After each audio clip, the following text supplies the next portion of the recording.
This is the iPhone 4S lens replacement video. I'm going to give this one a difficulty 4 out of 10, and most of this is based on the size of the screws that are inside. There's nothing too difficult about this repair, but you've got to have a steady hand and good vision. This is a phone that obviously has been repaired once before, had a custom lens installed, and was broken again. So we'll start here by removing the two pentalobe screws on the bottom of the case. And once you get those out, you can flip it over. Of course, remove your SIM card tray. Always do that before you open up the phone. Save yourself some headaches. If you go to pull the board and you have the SIM card tray in there, it is not going to come out. So from here, we just kind of push upward on the sides, slide the rear panel up, and it pops right out. And from here, the next step is going to be to disconnect the battery terminal. So we'll have a screw on either side of the terminal, unlike the 4, which only had a single screw. We've got two different screws here. And then we're going to take our pry tool and go right underneath here and just pull straight up towards us. And I don't mean up as in towards the top of the phone, but up as in away from the table. And you'll see that the little antenna wire piece that goes behind the antenna wire actually popped out of this one. So keep in mind exactly where that's going to go when we put it back together. And that just holds the antenna wire in so it doesn't come unplugged. And now that we've got the terminal released, we can go ahead and pry under the battery. You may have to apply some heat. This one came out pretty easy because it's been removed before. And once we get the battery out, I like to peel this little tab over here. That's intended to help you remove the battery, but it doesn't ever work that way. It usually just tears off. So I like to get that out of my way. And then we've got two screws that are holding this retaining bracket that goes over the main charging port flex. The main charging flex. So go ahead and remove those screws, and then we can actually pry this straight up again towards us and release that little pop connector, and then very carefully peel this back. If you find resistance on that cable, make sure to heat it up so that you don't tear anything. And up here at the top, we're going to have 5 screws that hold the EMI shield in place. So these are all different screws. Make sure you keep these in order. You don't want to mix any of this stuff up. It's a little tricky to figure out where everything goes if you don't know for sure.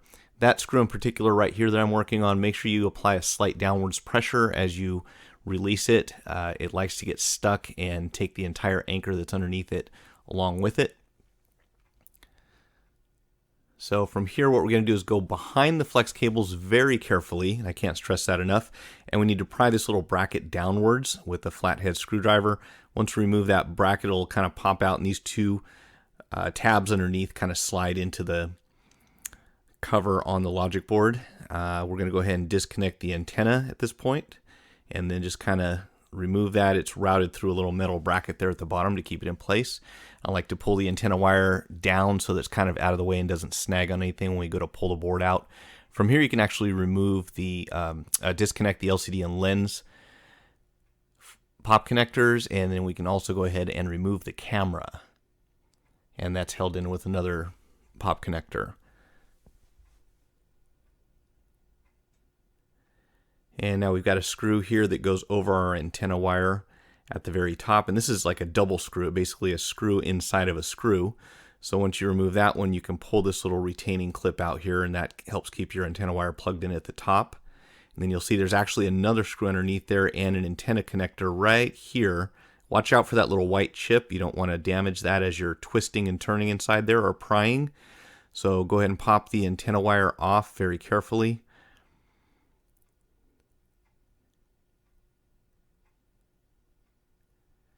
And I had to get a better pry tool. So once we pull that up, make sure it's just kind of clear. These are flex cables, so they are made to be flexible.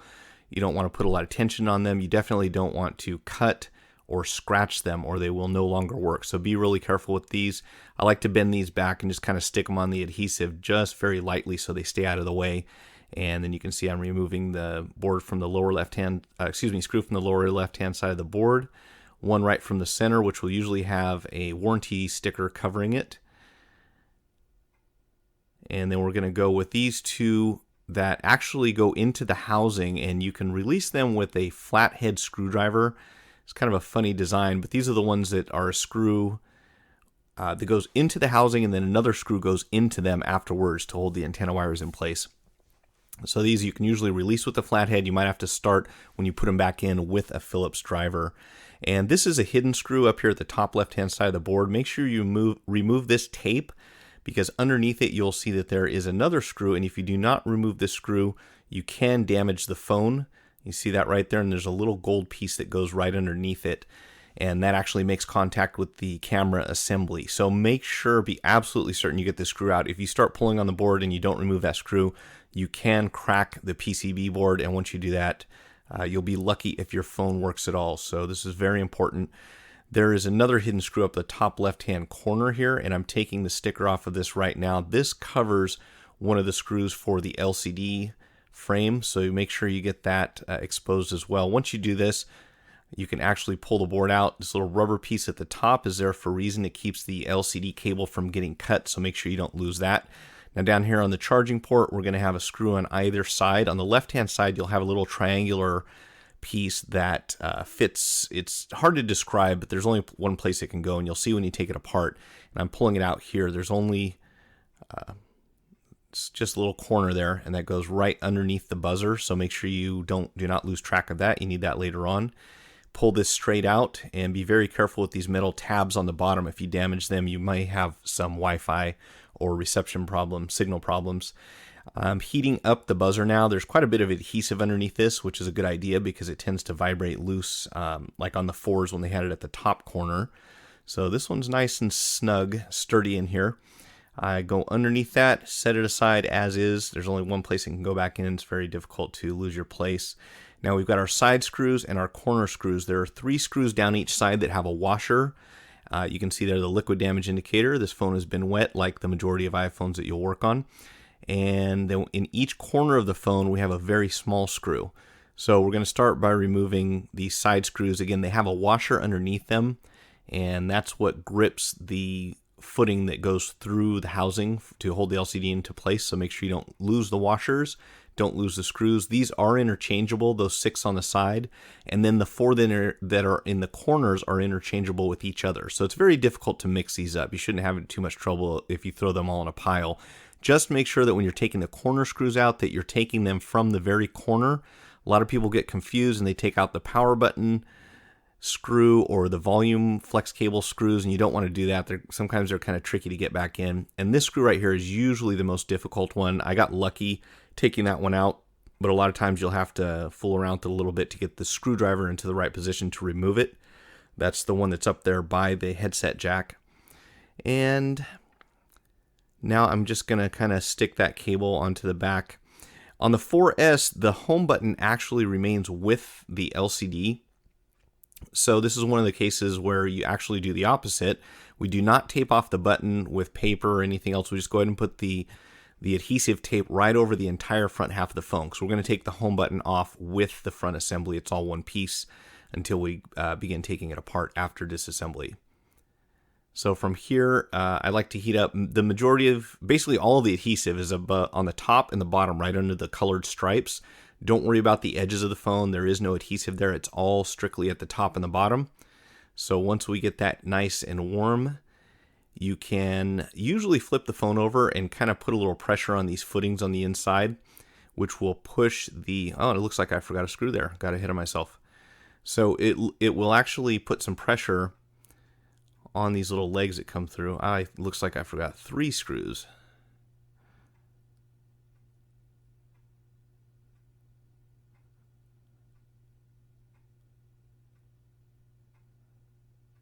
Okay, so once again, we're going to heat up the top and the bottom. And from here, what I usually do is put a little bit of pressure on these metal footings that are going through the housing. If you can't get these to release the lens on the front, you can use a blade to kind of pry it away a little bit. But usually if you put a little bit of pressure on those, you'll get enough of a gap here that you can get inside there with the pry tool. And this, you see I took the blade this time, just kind of got it started a little bit. And once you do that, just work along the sides with a very shallow pry, top and bottom before you pull anything out. And make sure you've separated the lens from the housing where that adhesive is stuck together. And then you can route these cables through and the whole thing will release in one piece. And there we go. Remember, we have to preserve our home button. This is going to go on to the new lens LCD assembly. We're also going to salvage the pads from the 2 pop connectors on the lens and LCD flex. And then we also want to make sure that we have the camera the front-facing camera has a little plastic piece. This one is missing that, but this little black rubber piece has to come off, as well as the mesh that goes underneath the earpiece, and then also the little plastic piece. So you see I'm pointing out that the mesh is actually still on the frame on this phone because it has been disassembled before. And what I'm going to do now is just pry off this old adhesive, which usually will have some glass stuck to it wherever the phone was broken. So we're going to start with new adhesive on this one, at least on the bottom. I think we did on the top also. But if there's no broken glass and the adhesive still feels tacky, you can actually go ahead and reuse it once or twice. Just be absolutely certain you don't have anything stuck to it. Like a little shard of glass can ruin your day. If you apply too much pressure, you can actually break the new lens. So if you want to play it safe, just go ahead and remove all this old adhesive, and we'll start with a new fresh adhesive. And right here, what we have is I'm demonstrating how to remove the little plastic piece that I didn't actually have to remove off the other one. This goes around the front-facing camera. So make sure if you have an original lens, you want to go ahead and take that off, and then it will go right over the camera. And there's only one way you can really install it. It doesn't sit in there in just any direction. You have to make sure you have everything lined up properly, but you'll see what I mean when you go to put it together. It's kind of like a puzzle, and that will protect the camera from getting dusty and dirty over time, as well as will the new adhesive that we install. So now we're going to take the old home button along with this little rubber piece that we pulled off the original lens, or the previous lens, put it on the new one, and make sure that it's square. Make sure it lines up straight, because there's nothing more annoying than having a crooked home button because of that little square that they printed on it. And you can see now what I'm going to do is go ahead and heat up the old lens, and we need to peel off this little rubber gasket is the best term I can think of to call it. This is very important. If you do not install this in a 4S, more than likely your sensor will no longer work. So when you put the phone up to your face, you'll start ghost dialing people, hang up on them, pressing random buttons. So be sure that you preserve this little rubber gasket. It is even more crucial when it comes to the light colored lenses, especially the white ones, because of the way that they reflect light. You want to be absolutely certain you have that gasket. And if you have someone bringing a phone that says that the screen doesn't go into standby when they make a phone call, more than likely whoever repaired it last did not include that little rubber gasket. So here I'm just basically taking out the parts of the adhesive that we don't use. They have a couple little squares that are cut there so that light or something can get through. And go ahead and take these. As you can see, they're very nice. They're made for the phone. So it makes your life much easier than having to do hand-cut adhesive like you will have to on some phones. And especially when it comes to the top, because you can see how intricate the design is for the sticky part of this. And I cut through this usually with a pair of scissors just to make it easy, rather than doing all this in one shot. If you do it one half at a time, make your life a lot easier. And again, we have these little gaps that we have to cut out. On this one, I'm going to leave that little square in there because on the 4S, it actually has, you don't need to remove that because that's all one solid metal piece up in the top right hand corner there. So just kind of try to leave that square in if you can. The more adhesive that you have, the better. It doesn't have to be 100% coverage, but we like to keep it as close to original as possible. And this is a little part that wraps around the front facing camera and the sensor. And then we have this little tiny piece that goes right underneath the earpiece. And from there, we'll go ahead and start removing these little parts so that we can stick the new lens on. So be sure that you get all this wax paper off, as well as the little red or whatever color sticker it might be that comes with your new lens. You can see right behind what I'm doing there, that red piece of plastic has to come off the phone. If it doesn't, you're not going to be able to push the lens into position and wonder why it's sticking. And again, if you ever feel like it's you're having trouble installing the lens, don't force it. A lot of times those little legs don't line up properly, so you might have to adjust them slightly. And in the worst case scenario, if you have something trapped under the LCD, if you apply pressure, you will break it, so you'll have to buy another one. So be very careful when you install these. You shouldn't have to use much force at all. Just make sure that you route your cables properly and that all those little legs on the side line up. And if you do that, it should end up looking like new. So right here you have to push down a little bit. You can see I did it with my left forefinger to get that little loop to clear the housing, which there's a good way to test for this. As soon as we get this all lined up, and just kind of work your way around the edges, make sure everything sits flush. And when we finish up, these two cables at the top should match up evenly. If they do not, then you've done something wrong. More than likely, you've got one of them trapped behind, pinched behind the housing, and you don't want that to happen. So be very careful with that part and make sure that they do line up. And what we're going to do now is go ahead and start installing our screws. I'm going to magnetize it. This really helps if you magnetize the heck out of your screwdriver. It'll make these screws stay in position because they are very small, as you can see, and they like to travel. So if I remember correctly, this must not have been the one. Occasionally you'll have a screw that doesn't want to go in properly, and you might have to take an ice pick or another object with a small end where you can kind of line them up. For some reason, these footings don't always line up with the threaded holes in the frame. So don't force anything. Do not cross thread. If you feel like something's going in sideways, back it out immediately and try to restart it and see if you can't get it to line up.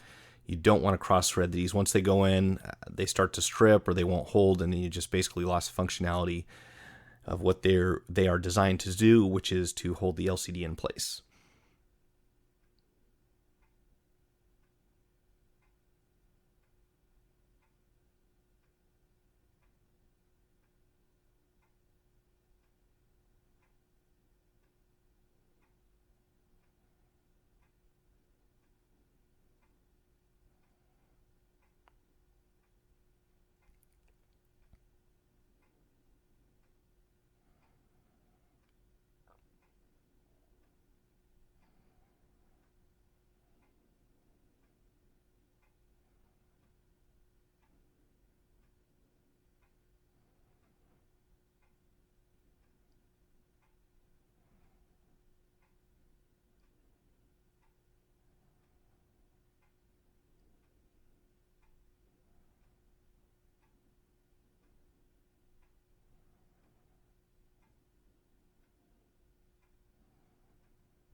Okay, so once we've got all our screws into position, we're going to go ahead and put the buzzer back into the bottom of the phone here. You can see where that sits, and those little springs actually make contact with the logic board. So when you take that out, be really careful with it. And the charging port, this piece right here, you want to go in top first and be very careful with those little metal pins at those little metal contacts at the top. They like to get stuck on top of the frame, and if you push down, they snap off very easily. So be really careful when you install this piece. If you end up having Wi-Fi or signal issues afterwards, this is probably the reason why. In fact, more common to have signal problems if you damage this component. So if you can't pick up a good signal, you might have to replace that piece. Now, once we have these cables moved out of the way, antenna wires out of the way, we can go ahead and put the board in top half first. It should go under a little ledge at the top there, so make sure that's going to be able to sit down flush, and be very careful again with these cables and don't pinch anything, including your antenna wire at the bottom. And if it doesn't seat properly, I would pull it out and just start over. You kind of have to get a feel for it, but there's a little deal at the top that the very top of the logic board goes underneath, and then it just kind of pushes in at the bottom. You shouldn't have to apply force, and it shouldn't feel real spongy, like it's pushing back against you. If it does, you're probably doing something wrong, so just pull it out, make sure there's nothing in the way, and start over. Now these, I'm working on the little screws with the crosshair. I don't even know what to call them at this point, but if you start with the crosshair first and then you go to your slotted, you can get enough torque to get them tightened down. And you want to tighten these down pretty decent, a little beyond what I'd call finger tightening, because if you go to remove the screws that go into these and they're not tightened down, you'll unscrew the whole thing, and then you kind of have a mess. You have a screw stuck to the board basically. So on those two, I would recommend applying a little more force than normal. Not a whole lot of force. It's not a lug nut. Okay, so this is the fun part, and that is getting the antenna wire plugged in. A lot of people struggle with this, myself included on occasion. But after you get a little practice, just be very careful. You don't want to force those. You don't want to force any of these connections. If you apply too much pressure, you can damage them. So you just want to make sure that they are lined up properly. If they are, they'll snap right into place. If they aren't, you'll feel like you're pushing down and it's not locking in, and you're probably putting a lot of pressure on those little connections, and they are very sensitive. So again, on the antenna wires and the pop connectors, never apply a lot of pressure. You can definitely do a lot of damage. And if you damage it on the board, there's, in many cases, no way to repair it. So just extreme caution and a lot of practice are the best things I can recommend for those types of connections. It seems to be one point that a lot of people get hung up on. And I'm going to go ahead and put that little sticker over the hidden screw just because, or maybe I'm not. I think that one finally just wore out. So we need to put this little piece at the top corner. Remember, this is for the camera, and it goes on to right underneath the hidden screw on the top left-hand side. So you can have to manipulate this to get into position. Tweezers come in really handy for this, especially the non-magnetic type, because then nothing sticks to them. And we'll go ahead and put the screw back in. And from here, I'm basically going to install the camera. And once we cover up that little screw,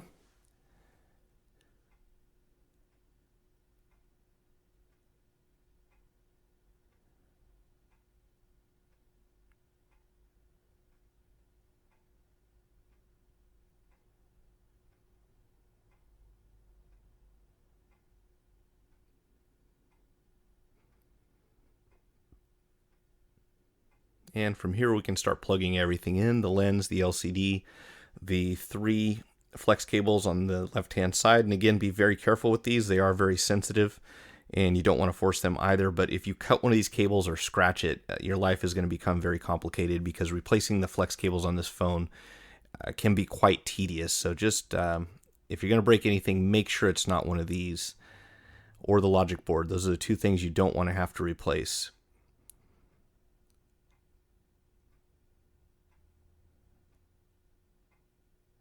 Okay, and then of course we have our one little antenna wire here at the top.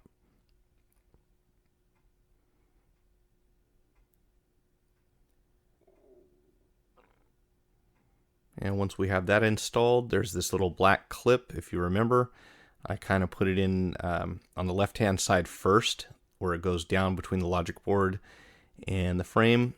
And then we've got one little screw that goes in there. From this point, it's relatively easy, but there are a couple of things that I want to point out.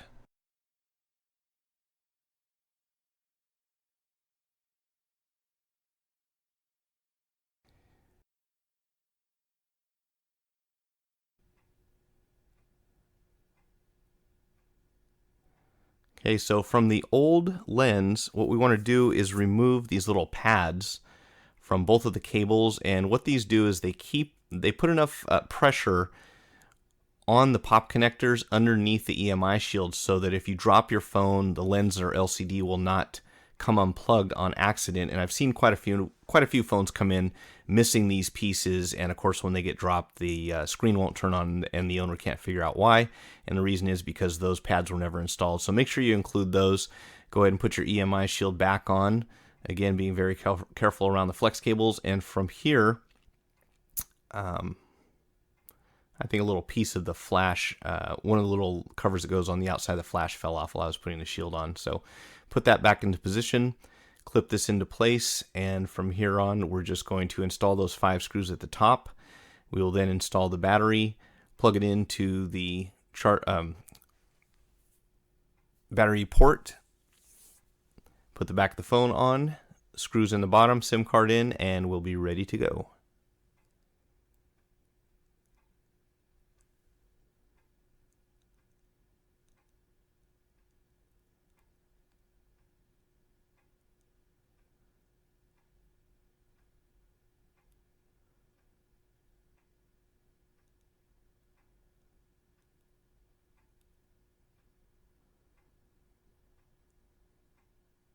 Oh, and don't forget, we have one little piece here that goes right under the battery terminal, so it actually holds the antenna connector in place. It's kind of a funny design, but a lot of people are tempted to put that on top of the battery terminal, but it actually goes underneath. Make sure you have that inside. You've got the 2 other screws that hold it into place. and then we'll put the back of the phone back on. Thanks for watching. I hope that you found this helpful. If you did, please thumbs up. And if you have any questions, post them in the comments section. I'd prefer you do that rather than directly message me. I'd like for everyone to be able to benefit from any conversations that we have about the video. And again, thanks for watching.